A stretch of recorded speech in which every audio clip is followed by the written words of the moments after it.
Hallo en welkom by Nagskof. In Môre se Republikein kan jy meer lees oor Aitsa, 'n geweldige opwindende handelsmerk wat môre bekendgestel word. So Aitsa het ten doel om die stories van die suide te vertel, as ook die Noord-Kaap, sy feeste, sy kultuur, sy mense, sy gemeenskap en die manier wat sy gemeenskap werk, dit bloot te stel en Otis Daniels wat aan die stuur is van Aitsa, sê hy is geweldig opgewonde.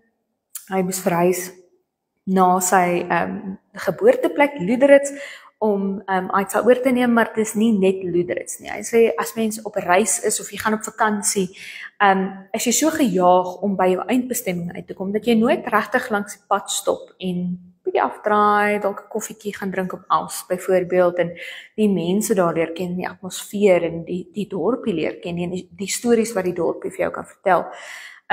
En dit is juist wat Aitsa gaan doen.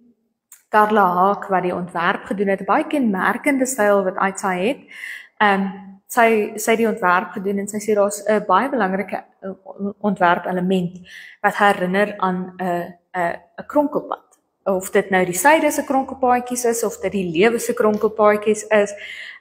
Sy sê sy en Otis het geweldig lekker gewerk aan hierdie projek en sy sê dit uit min woorde gesê, maar hulle was onmiddellik op dieselfde blaadjie en hulle het onmiddellik vir mekaar verstaan. So 'n baie opwindende tyd vir Netwerk Media met die bekendstelling van Aitsa. Maar intussen gaan kyk ons na 'n video van die Windhoek burgemeester wat verskeie raad en ex-raadslede as ook werknemers van die Windhoek munisipaliteit geluk gewens het met hulle nuwe poste gegeewe die onlangse bekendstelling van die nuwe kabinet. Kom ons gaan. Professor Job Chipuro Ampanda a seat in Parliament.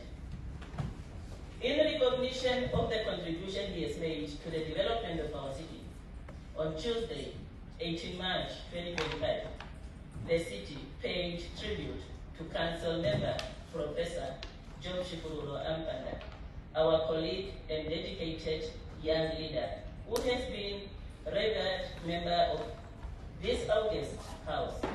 Prof. Ampanda, as we fondly called him, embarked upon a new role in Namibia's political landscape. Prof. Ampanda, alongside all of us, were sworn in as council member on 2nd December 2020 and was elected as the mayor of Windhoek at inception on 2nd December 2020. Furthermore, the Municipal Council of Windhoek